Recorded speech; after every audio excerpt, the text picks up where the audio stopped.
ओम शांति। अव्यक्त मुरली, डेट 14 जनवरी 1980। मुरली का टाइटल है रूहानी सेनानियों से रूहानी कमांडर की मुलाकात। आज विशेष कौन सा संगठन है? इस संगठन को अपने डबल सेवाधारी बच्चों को, जो हर एक डबल सेवाधारी व डबल नॉलेजफुल है, ऐसे ग्रुप को देख आज वतन में एक विशेष संवाद चला। संवाद मतलब बाप और दादा, शिव बाबा और ब्रह्मा बाबा दोनों एक साथ जो बातचीत करते हैं, रूहरियान बाबा जिसको कहते हैं, उसको बाबा आज बोल रहे हैं एक विशेष संवाद, चिट चैट कर रहे हैं ब्रह्मा बाबा और शिव बाबा, बाबा और दादा। ब्रह्मा बाप बोले, ये विशेष मेरी भुजाएं है। शिव बाप बोले, ये मेरी रुद्र माला है। रुद्र माला में विशेष मन के है। ऐसे चीट चैट चलते हुए शिव बाबा ने पूछा ब्रह्मा बाप से कि आपकी ये सब भुजाएं राइट हैंड से या लेफ्ट हैंड से? बाबा और दादा, शिव बाबा और ब्रह्मा दादा दोनों मिलकर बातें कर रहे हैं। अब बोल रहे हैं, ब्रह्मा बाबा ने बोला कि हम सब बच्चे कौन है? विशेष भुजाएं हैं बाबा के। और शिव बाबा ने बोला हम सब रुद्र माला के माला में है और विशेष मन के है बाबा के। फिर शिव बाबा ने ब्रह्मा बाबा से क्या पूछा, ये सब जो आप भुजाएं बोलते हो, हम सब बच्चे राइट हैंड है या लेफ्ट हैंड है? अब आगे बाबा विशेषता बता रहे हैं राइट हैंड्स के। तो बाबा ने कहा राइट हैंड अर्थात सदा समान, सच्च और सत्यवादी। तो हम सब अगर समान है, बाप समान स्थिति में है, क्लीन एंड क्लियर है, स्वच्छ है और सत्यवादी मतलब सत्यता के गुण अगर हमारे अंदर है, सत्यता की शक्ति अगर हमारे अंदर है, तो सच्चे दिल पर साहब राजी है हम राइट हैंड से बाबा के। तो बाबा ने आगे कहा तो सब राइट हैंड से? तो ब्रह्मा बाप मुस्कुराए और मुस्कुराते हुए बोले कि हर एक का पोता मेल तो आपके पास ही है। तो ये शिव बाबा ने पूछा तो सब राइट हैंड से? ब्रह्मा बाबा से पूछा। फिर ब्रह्मा बाबा मुस्कुराते हुए ये ब्रह्मा बाबा बोल रहे हैं कि हर एक का पोता मेल आपके पास है, मतलब शिव बाबा के पास हर एक हम बच्चों का पोता मेल है। फिर आप बाबा ने आगे कहा जब पोता मेल देखने की बात आई, हर एक बच्चे का पोता मेल सामने इमर्ज हुआ। अब बाप दादा के सामने हमारा पोता मेल इमर्ज हो चुका है, बाबा देख रहे हैं, बाप दादा दोनों देख रहे हैं। तो कैसे इमर्ज हुआ? एक घड़ी के रूप में। देखो यहाँ पे जो चित्र बना हुआ है, ऐसे एक घड़ी के रूप में हमारे जो पोता मेल है वो बाप दादा के सामने इमर्ज हुआ। यहाँ पे हमारे जो 4 सब्जेक्ट है उसकी परसेंटेज बाप और दादा देख रहे हैं, अभी हम सब की देख रहे हैं, ज्ञान योग धारणा सेवा। तो आगे बाबा ने कहा है कि 2 सब्जेक्ट तो बहुत आसान है और 2 सब्जेक्ट में हम सब 75% लिए हैं, इसी मुरली में आगे है, मगर 2 सब्जेक्ट में हम सब पीछे हैं। हाँ, ज्ञान और सेवा इस दोनों में हमारी परसेंटेज हाई है, मगर योग और धारणा में हम सब पीछे हैं, हमारी परसेंटेज कम है। तो ये जो पोता मेल है बाबा ऐसे घड़ी के रूप में यहाँ पर देख रहे हैं। तो बाबा ने कहा एक घड़ी के रूप में जिसमें हर एक की 4 सब्जेक्ट की 4 भाग थे। जैसे यहाँ सृष्टि चक्र का चित्र बनाते हो, हम सब बनाते हैं ना, जैसे कि स्वस्तिका के रूप में, घड़ी के रूप में ऐसे बनाते हैं ना। तो सृष्टि चक्र के चित्र के साथ बाबा इस घड़ी के चित्र का जो हमारे पोता मेल के रूप में अभी दिखाई दे रहे हैं बाप दादा को, उसका तुलना कर रहे हैं, उसका एग्जाम्पल दे रहे हैं। तो बाबा ने कहा आगे हर भाग में अलग अलग कांटे लगे हुए थे जो हर एक के चारों ही सब्जेक्ट की परसेंटेज बता रहे थे। सबके पोता मेल स्पष्ट दिखाई दे रहे थे। पोता मेल देखते हुए बाप दादा आपस में बोले, समय की घड़ी और बच्चों के पुरुषार्थ की घड़ी दोनों को देखते हुए क्या दिखाई दिया? समय की घड़ी फास्ट है और बच्चों के पुरुषार्थ की घड़ी मेजॉरिटी को 2 भाग अर्थात 2 सब्जेक्ट की रिजल्ट 75% फिर भी ठीक है, लेकिन 2 सब्जेक्ट के परसेंटेज की रिजल्ट बहुत कम थी। तो समय का रफ्तार हमारे पुरुषार्थ की रफ्तार से तीव्र है। अभी हम पीछे हैं, बाप दादा ऐसे हमारे रिजल्ट देख रहे हैं। तो आगे बाबा ने कहा, तो बाप दादा बोले, इस रिजल्ट के प्रमाण एवरेडी ग्रुप कहेंगे। जैसे विनाश का बटन दबाने की देरी है, सेकंड की बाजी पर बात बनी हुई है, ऐसी स्थापना के निमित्त बने हुए बच्चे 1 सेकंड में तैयार हो जाए, ऐसा स्मृति का समर्थ बटन तैयार है। हम सब अपने अपने चेकिंग करते हुए चलेंगे कि सेकंड में बाबा बटन दबाए और हम क्या स्मृति सो समर्थी बनने के लिए रेडी है, एवर रेडी है। बाबा आगे कह रहे हैं, जो संकल्प किया और अशरीरी हुए, संकल्प किया और सर्वों के विश्व कल्याणकारी ऊंची स्टेज पर स्थित हो गए और उसी स्टेज पर स्थित हो, साक्षी दृष्टा हो, विनाश लीला देख सके। कि ऐसा स्टेज हमारा बना हुआ है कि संकल्प किया और सेकंड में हम अशरीरी हो गए, विश्व कल्याणकारी स्टेज में स्थित हो गए और फिर विनाश लीला हो रहा है। हम उस समय एकदम अचल अडोल, एकदम साक्षी दृष्टा बनकर हम हैं। ये स्थिति क्या अभी हमारे बने हैं, ये बाप दादा देख रहे हैं। देह के सर्व आकर्षण अर्थात संबंध, पदार्थ, संस्कार, इन सब के आकर्षण से परे, प्रकृति की हलचल के आकर्षण से परे, फरिश्ता बन ऊपर की स्टेज पर स्थित हो, शांति और शक्ति की किरणें सर्व आत्माओं को प्रति दे सके, ऐसे स्थिति का समर्थ बटन तैयार है। तो कौन कौन सी बटन? एक तो हम एक संकल्प में तुरंत संकल्प किया और टिक सकते हैं या नहीं, और उस संकल्प में टिक के कि मैं विश्व कल्याणकारी हूँ, मैं अशरीरी हूँ, संकल्प किया और उस संकल्प में टिक गई और उस संकल्प में टिक कर, उस स्थिति में टिक कर, साक्षी होकर विनाश की जो लीला है वो देख रही हूँ। एक ये बटन रेडी है हमारा, बटन दबाया और 1 सेकंड में ये स्थिति हमारा बन सकता है। और दूसरा है, क्या हम सेकंड में देह की सर्व आकर्षण, संबंध, संपर्क, पदार्थ जो भी है देह की धर्म है, उससे एकदम सेकंड में उपराम बन सकते हैं।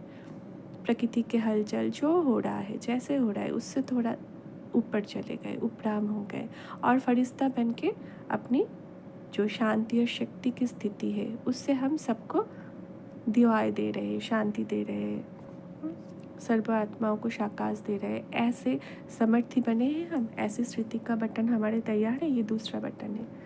तो बाबा आगे पूछ रहे हैं कि ऐसी स्थिति का समर्थ बटन तैयार है हमारे।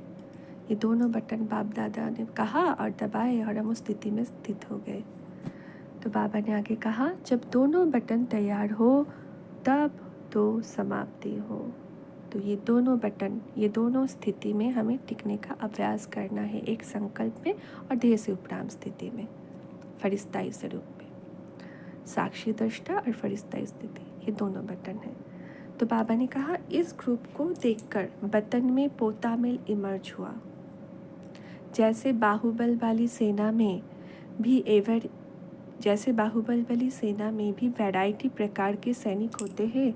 कोई बॉर्डर पर जाने वाले, युद्ध के मैदान पर जाने वाले अर्थात डायरेक्ट वार करने वाले, और दूसरे उनकी पालना करने वाले पीछे होते हैं। तो बाबा हम सबको रूहानी सेनानी के रूप में देख रहे हैं। तो ये जो लौकिक में जो सेना बल होते हैं, बॉर्डर्स पे जो युद्ध में जाते हैं, तो उन सब से बाबा हम सबको तुलना कर रहे हैं एग्जाम्पल के तौर पर।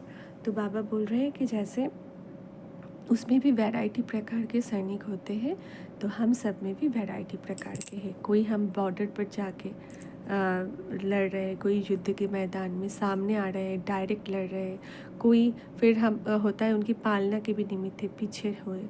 तो बाबा इसको कैसे रिलेट कर रहे हैं कि डायरेक्ट तो बैकबोन होते हैं, डायरेक्टर तो बैकबोन होते हैं, जो डायरेक्टर होते हैं वो होते हैं बैकबोन होते हैं। ऐसे ही ये जो ग्रुप है वो मैदान पर सेवा करने वाला ग्रुप है। हम सब कौन है?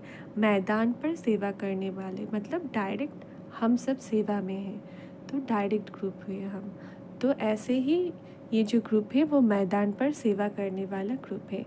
मैदान में आने वाली सेना के आधार पर ही विजय अथवा हार की बात होती है।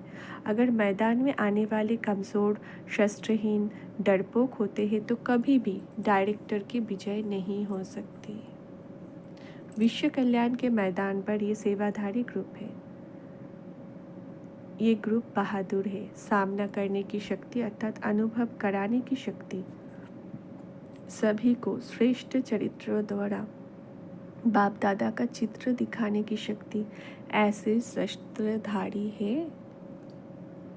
तो बाबा देखो हम सबको क्या बोल रहे हैं कि हम डायरेक्ट है मैदान पर, विश्व कल्याण के मैदान पर। तो हमें कभी भी कमज़ोर, शस्त्रहीन, मतलब हमारे ऑर्डर प्रमाण हमें जो हमारी जो शक्तियाँ हैं वो यूज़ न कर पाना, डरपोक मतलब निर्भय ना हो पाना, ये वाली स्थिति हमारी कभी ना हो। हम कौन है? हम बहादुर ग्रुप है बाबा के। तो हमारे अंदर बाबा देख रहे हैं कि हमारे अंदर क्या सामना करने की शक्ति, अनुभव कराने की शक्ति यथार्थ है। और हमारी चित्र दादा, बाप दादा की चरित्र क्या हम प्रत्यक्ष कर सकते हैं? तो ये सभी हमारी चरित्र द्वारा बाप दादा के चित्र दिखाने का शक्ति हम में है या नहीं, ये बाबा पूछ रहे हैं। ऐसे शस्त्रधारी है, क्या समझते हो? ऐसे शक्ति स्वरूप ग्रुप है, बाबा पूछ रहे हैं। चारों ही सब्जेक्ट के चारों ही अलंकार है। तो ये जो चारों अलंकार है इसका प्रतीक कौन सी है हमारी? ये जो विष्णु चतुर्भुज चित्र दिया हुआ है, यह हमारे चारों सब्जेक्ट की अलंकार की ये चित्र है। ये यादगार है। ज्ञान, योग, धारणा, सेवा। ज्ञान का सुदर्शन चक्र है, योग का गदा है, और फिर धारणा के लिए कमल पुष्प है। कमल पुष्प समान हम सबको पवित्र बनाया है। और सेवा के लिए शंख है, जो हम सब भू करते रहते हैं ना, तो ये सेवा है। तो दो भुजा वाले, बाबा आगे कह रहे कि दो भुजा वाले शक्ति स्वरूप हो या चार भुजा वाले हो। मतलब बाबा ने आगे देखा ना, पोता मिल के हमारे दो जो सब्जेक्ट है उसमें हम 75% है और दो सब्जेक्ट में पीछे है। इसलिए बाबा पूछ रहे हैं कि दो भुजा वाले शक्ति स्वरूप हो या चार भुजा वाले हो। ये चार अलंकार चार सब्जेक्ट की निशानी है। तो सभी अलंकार धारण किए हैं, या किसी ने दो धारण किए हैं, किसी ने तीन किए हैं, या एक धारण करते हो तो दूसरा छूट जाता है। तो ज्ञान को अच्छे से पकड़ लिया मगर योग छूट गया, ऐसा तो नहीं होता। योग को अच्छे से पकड़ा मगर धारणा तो नहीं हो रही, या फिर ज्ञान योग धारणा हो रही मगर सेवा नहीं हो रही, ऐसा कुछ है अगर। या फिर ज्ञान और सेवा हो रही है और योग और धारणा छूट रही है, ऐसा तो नहीं। तो बाबा पूछ रहे कि एक को धारण करते हैं तो दूसरा छूट जाता है, ऐसा तो नहीं। तो इस ग्रुप का महत्व समझा? बाबा पूछते हैं हर एक जो बातें बाबा बताते हैं, फिर पूछते हैं समझा? बाबा आगे कह रहे हैं, श्रीमत का कांटा ठीक तो तराजू के दोनों पल्ले बराबर रहेंगे। तो हमारे जीवन में सबसे इम्पोर्टेंट क्या है ब्राह्मण जीवन में? श्रीमत। तो इस श्रीमत क्या है? कांटा है हमारे जीवन में बैलेंस बनाने का। कांटा कौन सी है? श्रीमत। तो हम अगर कुछ भी कर रहे हो श्रीमत प्रमाण है तो हमारे जीवन में बैलेंस बन जाएगा। तो ये हमारा कांटा को सदा ठीक रखना है। जैसे तराजू होते हैं ना, तो हमारे जीवन में ऐसे ही हर क्षेत्र में हर एक कर्म करते हुए हमें ये तराजू को बैलेंस रखना है, क्योंकि पूरी यह हमारी आध्यात्मिक यात्रा ही बैलेंस बनाने का है। और ये हम कब कर पाएंगे? जब हमारा ये कांटा, श्रीमत रूपी कांटा ठीक रहे। तो बाबा कह रहे श्रीमत का कांटा ठीक तो तराजू के दोनों पल्ले बराबर रहेंगे। बाबा ने आगे कहा, सेवा के मैदान पर आने वाला ग्रुप है, अर्थात विजय के आधार मूर्त ग्रुप है। आधार मूर्त मजबूत होना? बाबा पूछ रहे हैं। हाँ जी बाबा, आधार हिलने वाले तो नहीं है ना? जैसे ज्ञान और सेवा इन दो सब्जेक्ट्स के ऊपर रिजल्ट 75% देखी, वैसे याद और धारणा इन दो सब्जेक्ट्स पर भी ज़्यादा अटेंशन दे। चारों ही अलंकारधारी बनो, नहीं तो सृष्टि की आत्माओं की संपूर्ण साक्षात्कार करा नहीं सकेंगे। इसलिए इन दो अलंकारों को धारण करने के लिए विशेष क्या अटेंशन रखेंगे? बाबा ने कहा डबल सेवाधारी हो, लौकिक और ईश्वरीय। बाबा बोलते हैं ना लौकिक और अलौकिक में बैलेंस, तो बाबा उसी को बोलते हैं। अलौकिक मतलब ईश्वरीय, तो लौकिक और ईश्वरीय। शरीर निर्वाह अर्थ और आत्मा निर्वाह अर्थ, डबल सेवा मिली हुई है। तो शरीर निर्वाह अर्थ क्या कर रहे हैं हम? लौकिक सेवाएं। और आत्मनिर्वाह अर्थ क्या कर रहे हैं हम? अलौकिक सेवाएं। तो हमारी डबल सेवा हो गई, हम डबल सेवाधारी हो गए। और दोनों ही सेवा बाप दादा के डायरेक्शन प्रमाण मिली हुई है, लेकिन दोनों ही सेवाओं में समय का, शक्तियों का समान अटेंशन देते हो। ये है अटेंशन की बात, कि दोनों, ये तो सेवा मिली हुई है हम सबको, हम तो है डबल सेवादारी, मगर ये दोनों सेवा में क्या समय का, शक्तियों का समान अटेंशन रहता है? तराजू के दोनों तरफ समान रखते हो? कांटा ठीक रखते हो कि बिना कांटे के तराजू रखते हो? कांटा है श्रीमत। तो ये है हमें चेकिंग करने की बात कि हम क्या करते हैं, कि लौकिक में और अलौकिक में हमें श्रीमत याद रहता है, श्रीमत प्रमाण चलते हैं हम, तो हमारा कांटा है, कांटा हमारा ठीक है। तो हम अगर श्रीमत प्रमाण नहीं है, कभी भी लौकिक में भी है, सेवा में अगर श्रीमत प्रमाण नहीं है, तो तराजू के ये जो दोनों पल्ले हैं वो बैलेंस नहीं रहेंगे। तो बाबा ने आगे कहा, अगर श्रीमत का कांटा ठीक है तो दोनों साइड समान होगी, अर्थात तराजू का बैलेंस ठीक होगा। अगर कांटा ही ठीक नहीं है तो बैलेंस रह नहीं सकता। कोई बच्चे एक तरफ का वज़न ज़्यादा रखते हैं। कैसे? लौकिक जिम्मेदारियाँ निभानी है ऐसे समझते हैं, और ईश्वरीय जिम्मेदारियाँ निभानी तो है ऐसे कहते हैं। क्या क्या कहते हैं हम सब? लौकिक जिम्मेदारी निभानी ही है, हाँ, मतलब वो तो हमें करनी ही है ऐसे, मगर ये जो ईश्वरीय जिम्मेदारियाँ हैं उसे हम करते हैं, अच्छा निभानी तो है, ऐसे। तो बाबा कह रहे हैं वो निभानी है और वो निभानी तो है, इसलिए एक तरफ का वज़न ज़्यादा हो जाता है। और रिज़ल्ट क्या होती है? अभी हमारा क्या होना चाहिए? उल्टा होना चाहिए, कि ईश्वरीय जिम्मेदारियाँ निभानी ही है और लौकिक जिम्मेदारी निभानी तो है। तो ऐसे कर सकते हैं हम, तो हमारा बैलेंस हो जाएगा। तो बाबा ने कहा, इसलिए एक तरफ का वज़न ज़्यादा हो जाता है और रिज़ल्ट क्या होती है? बोझ अनेकों ही नीचे ले आते हैं। बोझ उनको ही नीचे ले आता है, ऊपर नहीं उठ सकते। बोझ वाला साइड सदा नीचे धरती पर लग जाता है और हल्का ऊपर उठ जाता है, और सामान वाला भी ऊंचा उठता नीचे धरती पर नहीं लगेगा। धरती पर लगने के कारण धरती के आकर्षण वश हो जाते हैं। बोझ के कारण ईश्वरीय सेवा के मैदान पर हल्के होकर सदा सफलता मूर्त नहीं बन सकते। तो ये बोझ हो गया ना, कि लौकिक सेवा हमें खींच रही है, ईश्वरीय सेवा में हाँ ये तो निभानी है ऐसे करके कर रहे हैं, तो ये बोझ वाला हो गए, हम एक साइड में भारी हो गए। और बोझ वाले हो जाते हैं तो हम, बाबा बोलते हैं, तो हम हल्के नहीं रह सकते और सफलता मूर्त नहीं बन सकते। बाबा ने आगे कहा, कर्म बंधन के लोक लाज के बोझ नीचे ले आते हैं। तो ये हमें चेक करना है कि हमें क्या खींचता है। ये विनाशी कर्म बंधन, विनाशी लोक लाज, किसकी वजह से हम नीचे चले आते हैं, किसकी वजह से हम ईश्वरीय सेवा में बैलेंस नहीं बना पाते हैं लौकिक सेवा के साथ। तो ये हमें चेक करना है। बाबा ने कहा, जिस लोक को छोड़ चुके उस लोक की लाज रखते हैं, और जिस संगम युग व संगम लोक के बन चुके उस लोक की लाज रखना भूल जाते हैं। बाबा को वंडर लगता है ना, कि अरे बच्चे कैसे करते हैं। बच्चे को हमने 21 जन्मों की प्रारब्ध की प्राप्ति करनी है और ये क्या करे जा रहे हैं। उनके लिए तो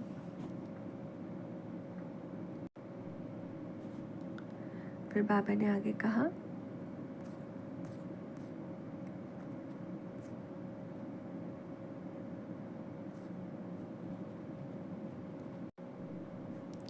बाबा ने कहा कि छोड़ चुके उस लोक को लाज रखते हैं, और जिस संगम युग का संगम लोक के बन चुके उस लोक की लाज रखना भूल जाते हैं।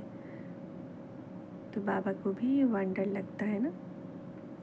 तो जो लोग भस्म होने वाला है उस लोक की लाज सदा स्मृति में रखते, और जो लोग अविनाशी है और इसी लोक से भविष्य लोक बनता है उस लोक की स्मृति दिलाते भी कभी कभी स्मृति स्वरूप बनते हैं। तो ये हमें देखना है। बाबा ने क्या कहा कि उस लोक की लाज सदा स्मृति में रखते, और जो लोग अविनाशी है और इसी लोक से भविष्य लोक बनना है, उस लोक की स्मृति दिलाते भी कभी कभी स्मृति स्वरूप बनते हैं। तो गृहस्थ व्यवहार और ईश्वरीय व्यवहार दोनों में समानता रखना, अर्थात सदा दोनों में हल्के और सफल होना। तो हमें क्या रहना है? समान, दोनों में ही समानता रखना है, तो हम हल्के रह सकते हैं, सफल रह सकते हैं। तो बाबा ने कहा गृहस्थ व्यवहार नहीं, ट्रस्ट व्यवहार। वास्तव में गृहस्थ व्यवहार शब्द चेंज करो, गृहस्थ शब्द बोलते ही गृहस्थी बन जाते हो, इसलिए गृहस्थी नहीं हो, ट्रस्ट ही हो। गृहस्थ व्यवहार नहीं, ट्रस्ट व्यवहार है। गृहस्थ बनते हैं तो क्या करते हैं? गृहस्थियों का कौन सा खेल है? गृहस्थी बनते हो तो बहानेबाजी बहुत करते हो, तो ऐसे और वैसे की भाषा बहुत बोलते हो। तो बाबा को सब पता है ना। तो बाबा बोल रहे हैं कि गृहस्थ व्यवहार नहीं, ट्रस्ट व्यवहार बोलो, क्योंकि जो शब्द हम बार बार यूज़ करते हैं ना, वो हमारा स्वामान बन जाता है। तो हमें गृहस्थ व्यवहार जैसे ही हम बोलते हैं, उसमें हम बहुत सारे बहानेबाजी, बाबा ने देखा कि हम उसके पीछे पीछे, गृहस्थ व्यवहार के पीछे पीछे बहुत सारे हम बहानेबाजी भी करते हैं। ऐसे ऐसा हो रहा है, ऐसा है ना बाबा, इसलिए वैसा है, ऐसे ऐसे बोलते हैं ना हम सब। तो इसलिए बाबा बोल रहे हैं कि ट्रस्टी बनकर संभालो बच्चे, कि ये सब कुछ बाबा का है, बाबा को समर्पण कर दो, और मन बुद्धि से समर्पित होकर फिर उसको ट्रस्टी बनकर संभालो। जो हमारा है ही नहीं, जिसके हम ट्रस्टी है, उनमें हम फंसेंगे भी नहीं, वो हमें ज़्यादा खींचेगा भी नहीं, तो हमें ट्रस्टी बन जाना है। तो ट्रस्ट व्यवहार, ये शब्द हम ज़्यादा से ज़्यादा यूज़ करें गृहस्थ व्यवहार के बदले। तो बाबा कहते हैं ऐसे है ना, वैसे है ना, बात को भी बढ़ाने लग जाते हैं। ये तो आप जानते हो, करना ही पड़ेगा, ये तो ऐसे ही है, वैसे ही है, ये पाठ बाप को भी बढ़ाने लग जाते हैं। तो ये सारे बाबा क्या बोल रहे हैं? ये जो बातें, ये तो आप जानते हो, ये करना ही पड़ेगा, ये सारी बातें हम सब बच्चे बोलते हैं बाबा को। तो ये पाठ हम बाबा को पढ़ाने लग जाते हैं। बाबा बोल रहे हैं ट्रस्टी बन जाओ तो बहानेबाजी ख़त्म हो, चढ़ती कला की बाजी शुरू हो जाएगा। तो आज से अपने को गृहस्थ व्यवहार वाले नहीं समझना, ट्रस्ट व्यवहार है, जिम्मेदारी और है, निमित्त आप हो। जिम्मेदारी किसका है? बाप दादा का, और हम कौन है? निमित्त है। जब ऐसे संकल्प में परिवर्तन करेंगे तो बोल और कर्म में परिवर्तन हो ही जाएगा। तो यही ग्रुप एक एक बहुत कमाल कर सकते हैं। कर्म योगी, सहज योगी का हर एक सैंपल अनेक आत्माओं को श्रेष्ठ सौदा कराने के निमित्त बना सकते हैं। और जो भी हद के गुरु होते हैं, उनका एक गद्दिनशीन शिष्य अपने गुरु का नाम वाला करता है। और यहाँ सदगुरु के इतने सब तख्त नशीन बच्चे हो, एक एक बच्चा कितना श्रेष्ठ कार्य कर सकते हो। तो जैसे लौकिक में जो सारे गुरु बनते हैं, उनके जो एक शिष्य भी कितना गुरु का नाम वाला करते हैं। जैसे कि रामकृष्ण परमहंस देव हो गए, उनके एक शिष्य विवेकानंद ने उनका कितना नाम वाला किया। तो ये जो हमारा सदगुरु है, परम सदगुरु, उनके तो इतने सारे तख्त नशीन, सारे के सारे श्रेष्ठ बच्चे, तो एक एक बच्चा कितना श्रेष्ठ कार्य कर सकते हैं। पापा वही बोल रहे हैं। तो हमें निमित्त समझ के खुद को गृहस्थ व्यवहार में रहना है। बाबा ने आगे कहा बाप दादा सभी बच्चों को ऐसे सर्विसेबल विषय में नाम वाला करने वाले विश्व कल्याणकारी बच्चा समझते हैं। जब एक दीपक दीपमाला बना देता है तो आप एक एक दीपक सारे विश्व में दीपावली कर देंगे। तो हम दीपावली करने वाले वो बाबा के आशाओं के दीपक है ना। बाबा कह रहे समझा। इस ग्रुप को क्या करना है? वैरायटी ग्रुप को वैरायटी वर्ग वाली आत्माओं के सेवाधारी बन सर्व की सदगति व श्रेष्ठ जीवन बनाने का आधार मूर्त बनना है। जैसे डबल विदेशी है, वैसे ये डबल नॉलेजफुल है, डबल सर्विसेबल है, रिजल्ट भी डबल निकलनी है। तो हम क्या है? डबल विदेशी भी है, डबल नॉलेजफुल भी है, डबल सर्विसेबल है, तो हमारा डबल रिजल्ट निकलनी है। बाप दादा याद और प्यार दे रहे हैं, याद और प्यार। बाबा ने कहा ऐसे सदा सर्व बंधन मुक्त, सदा जीवन मुक्त, विश्व शोकेस के विशेष शोपीस, विश्व परिवर्तन करने के आधार मूर्त, सदा श्रीमत के आधार पर स्व उद्धार और विश्व उद्धार करने वाले ऐसे सदा विश्व सेवाधारियों को, बेहद के सेवाधारियों को बाप दादा का याद, प्यार और नमस्ते। हम रूहानी बच्चों की रूहानी बाबा को स्नेह से याद, प्यार और नमस्ते। शुक्रिया बाबा। ओम शांति बाबा। अलग अलग ग्रुप से अव्यक्त बाप दादा की मधुर मुलाकात। डॉक्टर्स के प्रति, डॉक्टर डबल डॉक्टर्स ग्रुप है ना। जैसे सभी डॉक्टर्स अपने हद की डॉक्टरी के स्पेशलिस्ट होते हैं, वैसे रूहानी डॉक्टर में विशेष की सेवा के निमित्त बने हुए हों। जैसे हद की डॉक्टरी में कोई आँखों का, कोई विशेष गले का, कोई सर्जन, कोई सिर्फ दवाइयाँ देने वाले होता है, तो ऐसे रूहानी डॉक्टरी में क्या विशेषताएं हैं। 1 सेकंड में किसी के पुरानी संस्कार रूपी बीमारी को नैनों की दृष्टि द्वारा समाप्त कर दे, अर्थात उस समय उस बीमारी से उसको भुला दे। ऐसी विशेषता वाले डॉक्टर्स हो।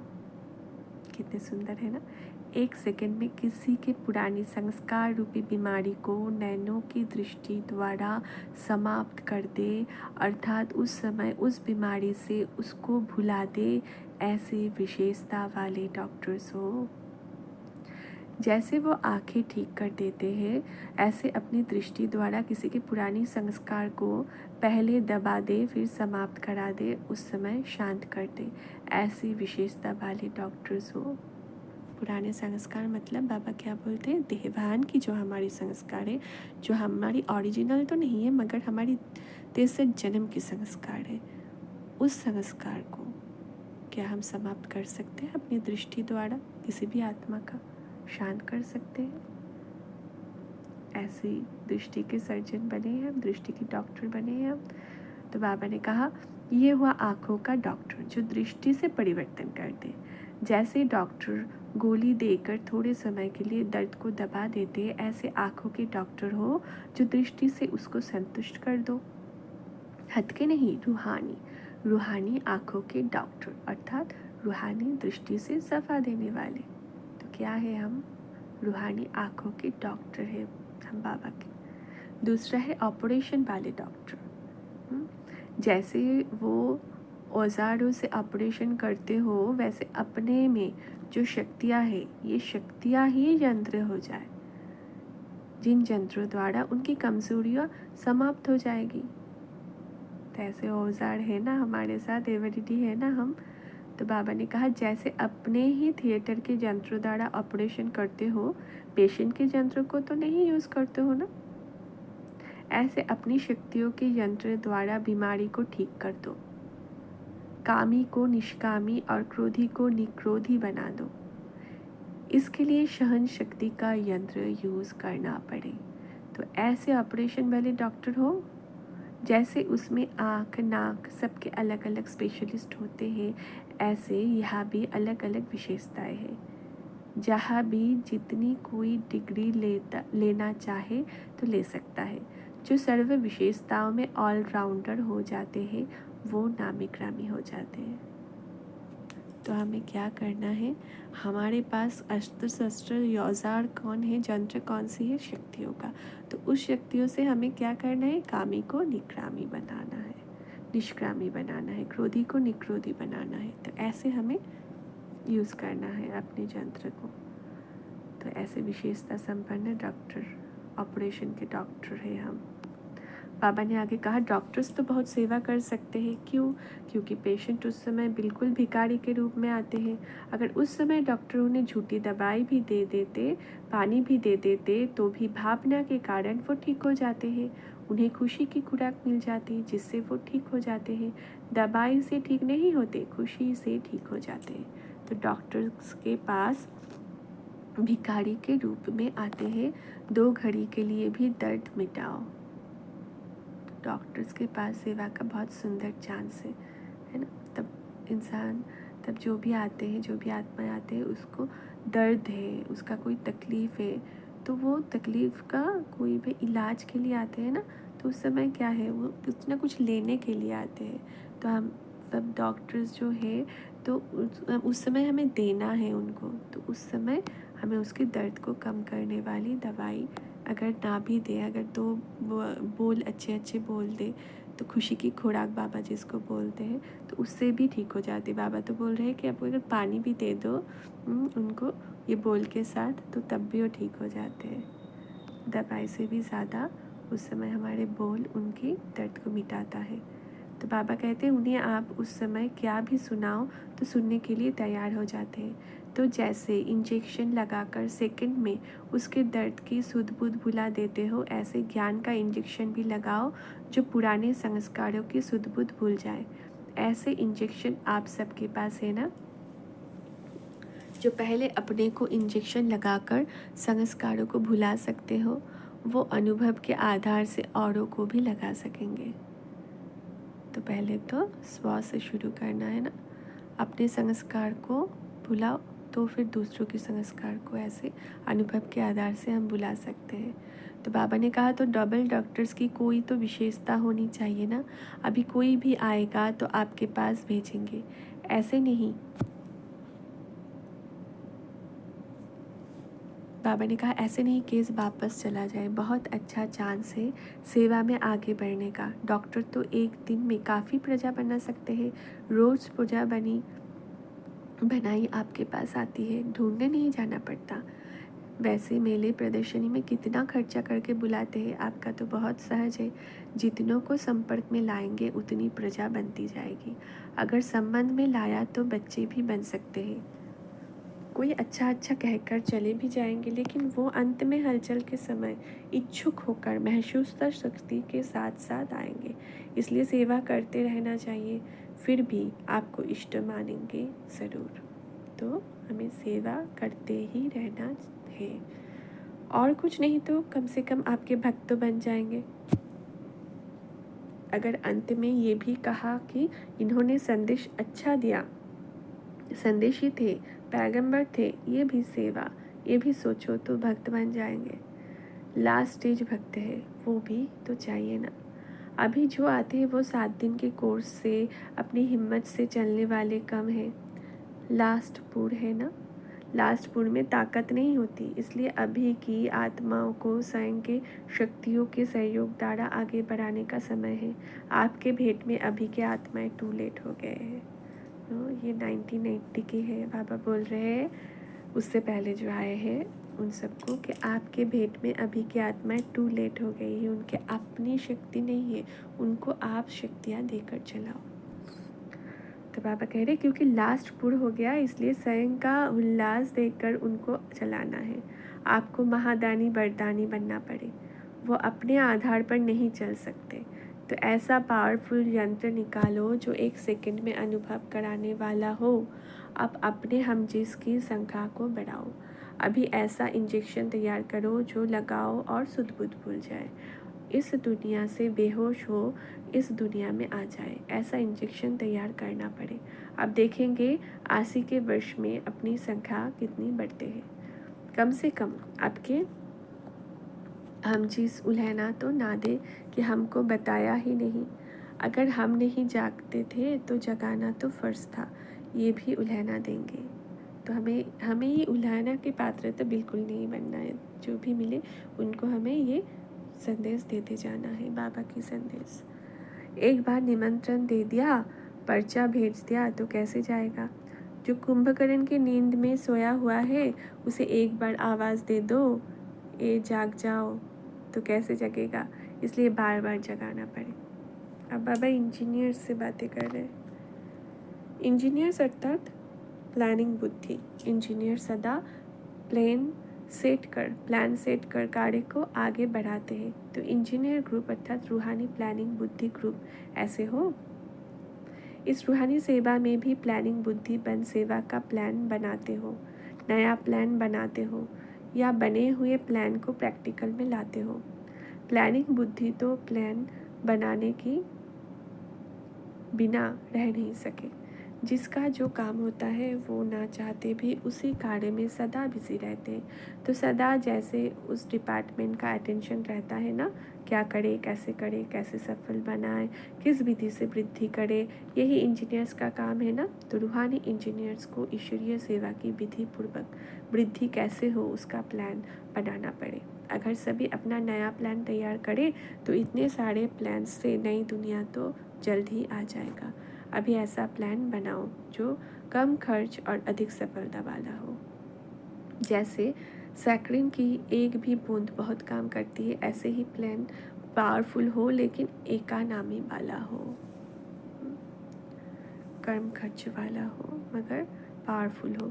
आजकल के समय अनुसार इकोनॉमी भी चाहिए और पावरफुल भी चाहिए। रूहानी गवर्नमेंट के इंजीनियर्स ऐसा प्लान तैयार करो जैसे आजकल एक इंडस्ट्री के द्वारा अनेकों को काम देने का प्लान सोचते हैं ना, यह भी प्लान इकोनॉमी का हो, संदेश अनेकों को मिल जाए। जैसे वह सोचते हैं कि अनेकों को रोज़ी मिल जाए तो यह भी अनेकों को संदेश मिल जाए। मतलब हमारे एक प्लान से अनेकों को प्लान मिल जाए, ये है इकोनॉमी। यह इंजीनियर्स बहुत चाहिए क्योंकि सतयुग में इंजीनियर्स कम समय में और सुंदर चीज़ तैयार करेंगे, तो यहाँ से ही संस्कार चाहिए ना। तब तो ऐसा प्लान बनाएंगे। आप राजा बनेंगे तो भी बनाएंगे ना, बनवाएंगे तो ना, आइडिया देंगे तो नई दुनिया का प्लान बनाने के लिए और सेवा की सफलता पाने के लिए भी इंजीनियर्स चाहिए। तो बाबा कह रहे आइडिया तो हम सब देंगे ना जो इंजीनियर्स से, तो संस्कार कहाँ से बढ़नी है अभी से। तो हम अगर राजा भी बने तो कैसे प्लान करना है उसका आइडिया, राजा को तो हर चीज़ आना चाहिए, तो आइडिया भी हमें ही देना पड़ेगा जो इंजीनियर से, इंजीनियरिंग के संस्कार जो बढ़ रहे हैं इस संगम युग पर। तो बाबा कह रहे तो आपका कितना महत्व है, ऐसा महत्व समझते हुए चलते हो। हर एक को समझना चाहिए मुझे सफलता का सबूत देना है। हर एक नया प्लान बनाकर पहले अपने अपने जोन में प्रैक्टिकल में लाओ, फिर सारा विश्व उनको कॉपी करेगा। प्लान पास ना होने के कारण होता है कि इकोनॉमी नहीं होता। अगर इकोनॉमी और सफलता का प्लान हो तो सभी पास करेंगे। तो 60 इंजीनियर्स अगर 60 प्लान निकाले तो 80 में ही समाप्ति हो जाए, तो 80 में समाप्ति करेंगे या आगे। हलचल तो शुरू करो जो सभी क्यू में आ जाए। समाप्ति भी 1 सेकंड में नहीं होगी, धीरे धीरे परिवर्तन होगा। तो देखो बाबा क्या बोल रहे हैं, समाप्ति भी 1 सेकंड की नहीं होगी, 1 सेकंड में नहीं होगी, धीरे धीरे परिवर्तन होगा। और ये परिवर्तन के सिलसिला हम सबको दिखने को मिल रहा है ना। तो बाबा ने कहा लेकिन शुरू हो जाए और सबके दिल से यह आवाज़ निकले कि अब नई दुनिया आने वाली है। जैसे साइंस वालों ने चंद्रमा पर जाकर थोड़ी झलक दिखाई तो सबने प्लॉट खरीदने की तैयारी शुरू कर दी। तो कम से कम साइलेंस की शक्ति वाले नई दुनिया में प्लॉट खरीदने की तैयारी तो करा दो, बुकिंग तो करा लो। जैसे साइंस की कोई भी इन्वेंशन पहले प्रयोगशाला में लाकर अनाउंस करते हैं, ऐसे आप लोग भी पहले अपनी एरिया की प्रयोगशाला में प्लान का प्रयोग करो, फिर सब बनाएंगे, सब मानेंगे। प्लान की प्रैक्टिकल सफलता निकले। जो प्रदर्शनी व मेला देख चुके हैं उनके लिए अब नया प्लान चाहिए, नई आकर्षण चाहिए। तो प्लानिंग बुद्धि प्लान निकालो। ड्रामा अनुसार जो विशेषता मिली हुई है उस विशेषता को कार्य में लगाना, अर्थात विशेष लॉटरी लेना। तो बाबा कह रहे हैं कि सेवा में नवीनता लाओ, कुछ ना कुछ न्यू अट्रैक्शन वाला हो। तो बाबा ने कहा नए नए साधन बनाने का प्लान निकालो, कॉपी में नहीं, प्रैक्टिकल में। वहाँ के तो कागज़ पर ही रह जाते हैं, लेकिन ये प्रैक्टिकल के प्लान हो। तो बाबा ने ये कहा सारी मुरली में, ये जो बाबा ने कुछ इम्पॉर्टेंट पॉइंट्स बताई वो है कि राइट हैंड्स अर्थात 3S क्या क्या है, समान, स्वच्छ और सत्यवादी, SSS। राइट हैंड्स बने ना हम सब बच्चे। फिर बाबा ने